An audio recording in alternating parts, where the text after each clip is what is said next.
BA final year English literature के students, आपका एक बार फिर स्वागत है। और लास्ट वीडियो जिसमें हम डॉल्स हाउस जो प्ले है, ड्रामा है निक गिब्सन का, उस पर चर्चा कर रहे थे।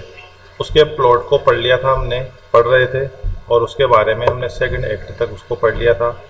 हमने देखा था कि नोरा ने अपने पति के स्वास्थ्य सुधार के लिए जो लोन उधार लिया था उसके लिए अपने पिता के फर्जी साइन किए थे, और यह बात उस जो उधार देने वाला क्रॉक्स्टेड था, नील्स क्रॉक्स्टेड, उसने उसके पति को बता दी थी और उसको आशा थी कि उसका पति उसके लिए आदर्श प्रस्तुत करेगा और सारा जो ब्लेम है, जो दोष है, वो स्वयं के ऊपर ले लेगा।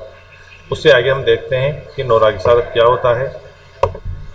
इन थर्ड एक्ट, तीसरे एक्ट के अंदर, तीसरे अंक के अंदर क्रॉक्स्टेड और मिसेस लिंडे मिलते हैं और इट इज़ नॉन, ये पता चलता है that they were once engaged to be married, कि वो एक समय पर मैरिड यानी शादी करने वाले थे। लेकिन poor economic condition of a family, लेकिन मिसेस लिंडे की जो कमज़ोर आर्थिक स्थिति थी, उस आर्थिक स्थिति ने उनको बाधित किया कि वो एक धनवान व्यक्ति से शादी कर ले, और इसलिए वो क्रॉक्स्टेड से शादी नहीं कर पाई। बट नाउ एज दो आर बोथ सिंगल, जैसा कि अब वो दोनों अब अकेले हैं, सिंगल हैं, they will get united by marrying, कि वो दोनों अब शादी करके वापस एक हो सकते थे। एंड ऑन नोराज सजेशन, और नोरा के सुझाव पर, ही gets ready to relieve from forgery case, और वो तैयार हो जाता है कि वो उसको फोर्जरी केस से रिलीव कर दे, मुक्त कर दे। तो वो तैयार हो जाता है कि नोरा को वो उस झूठे हस्ताक्षर वाले प्रकरण से मुक्त कर दे। The para should not be written on Nora's character, ये जो पैराग्राफ है, इसको अगर आप क्वेश्चन जो आंसर है वो नोरा के कैरेक्टर पर लिख रहे हैं तो इसको नहीं लिखना चाहिए, क्योंकि इसमें नोरा का ज़्यादा जिक्र नहीं है। Nora's blind trust and faith breaks down, Nora का जो अंधा जो विश्वास था और भरोसा था अपने पति पर, टूटता है। जैसा कि वह एक्सपेक्ट कर रही थी, आशा कर रही थी कि उसका जो पति है उसके लिए सेक्रीफाइस करेगा, उसके लिए त्याग करेगा। When having read the letter, क्योंकि जब उसने पत्र पढ़ा उसके पति ने, जिसमें क्रॉक्स्टेड ने लिखा था कि उसने अपने फादर के नकली साइन करके, झूठे साइन करके पैसे उठाए हैं, तो वो क्रोधित हो जाता है और ही कॉल्स हर, वो अपनी पत्नी को ही हिपोक्रेट यानी ढोंगी, लायर, झूठी, और वर्स देन क्रिमिनल, और एक अपराधी से भी बदतर, इस प्रकार के नामों से पुकारता है। यानी नोरा की आशा के विपरीत उसने इस प्रकार का कोई आचरण नहीं किया और अपनी पत्नी को ही उसने दोषारोपित किया, जबकि उसकी पत्नी ने फौजरी उसके स्वयं के इलाज के लिए करी थी। ही सेज, वो कहता है, he has no sense of duty, morality और रिलीजन, कि उसके अंदर कर्तव्य, नैतिकता और धर्म का कोई भाव नहीं है। ही सेज, वो कहता है, but you will not be allowed, और तुम्हें वो उसे परमिशन नहीं देगा, to bring up the children, उन बच्चों का पालन पोषण करने की। यानी वो अब नोरा को अपने बच्चों का पालन पोषण करने की अनुमति नहीं देगा। I can not trust you with them, और मैं उन बच्चों के लिए तुम पर भरोसा नहीं कर सकता हूँ।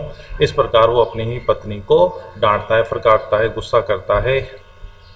The last part of the play, और नाटक का जो अंतिम भाग है, is full of exciting events, वो बहुत ही मज़ेदार, रुचिपूर्ण घटनाओं से भरा हुआ है। क्रॉक्स्टेड सेकंड लेटर अराइव्स, अब क्रॉक्स्टेड का दूसरा पत्र आता है। पहले पत्र में उसने उस रहस्य को खोला था, अब दूसरा पत्र आता है।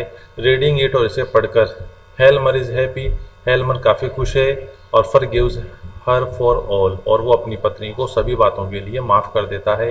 इससे थोड़े समय पहले उसको वो झूठी, ढोंगी और एक अपराधी से भी बुरा बताया था उसने, लेकिन अब तुरंत ही वो सेकंड लेटर के बाद वो उसको माफ़ कर देता है, क्योंकि इस लेटर के अंदर क्रॉक्स्टेड ने क्रिस्टिन लिंडे, जो उसकी अब जिससे वो शादी करने वाला है और जो नोरा की मित्र है, उसके कहने पर नोरा को इस चार्ज से, इस फौजरी केस से मुक्त कर दिया है। इन लास्ट सीन, अंतिम दृश्य में, Nora emerges an indecent mature women, और नोरा इमर्जेस, और जो नोरा है वो अब इमर्जेस, वो उत्पन्न सामने आती है एज इनडिसेंट मैच्योर वुमन, एक अनियंत्रित, एक परिपक्व एक जो महिला है, उस महिला के रूप में सामने आती है। She blames Helmer of not being lovely truly to her, और वो हेलमर पर दोष लगाती है कि उसने कभी भी उससे सच्चा प्यार नहीं किया। And of never understanding her, और कभी उसने उसको नहीं समझा। She has been to Helmer only a doll's wife, और उसने कहा कि हेल्मर ने हमेशा उसको एक डॉल वाइफ, एक गुड़िया के रूप में पत्नी समझा है। शी अनाउंसेस हर, और वह उसको अनाउंस करता है, उसको घोषणा करता है टू लीव हिम, कि वो उसे छोड़ दे। तो she announces her intention to leave him, वह घोषणा करती है कि अब वो उसे छोड़ रही है। शी सेज दैट, और वह कहती है दैट फ्रॉम नाउ, अब इससे आगे, शी विल ग्रो अप, वो ग्रो अप यानी बढ़ेगी, विकसित होगी, और एजुकेट हर सेल्फ, और स्वयं एजुकेट होगी, अपने आप को प्रशिक्षित करेगी, and become a human being, और एक मानव प्राणी, एक इंसान बन के दिखाएगी। फॉर दिस रीज़न, और इस कारण से, शी मस्ट लीव हेल्मर, उसे अब हेल्मर को छोड़ना ही होगा। अगर उसे बढ़ना है, खुद के दम पे खुद को शिक्षित करना है और विकसित होना है, तो उसे अब हेल्मर को छोड़ना होगा। एंड हर चिल्ड्रन, और अपने बच्चों को, टू लिव अलोन, और अकेले रहना पड़ेगा।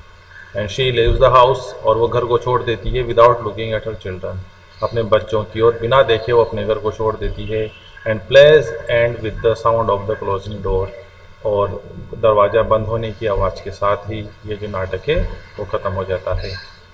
तो इस प्रकार नोरा अब एक सीख ले लेती है, और वो इस समाज को और अपने पति के घर को, अपने बच्चों को छोड़ने का निर्णय ले लेती है, जो कि पुरुष प्रधान समाज के खिलाफ एक बड़ा कदम था। तो इस प्रकार ये नाटक समाप्त हो जाता है।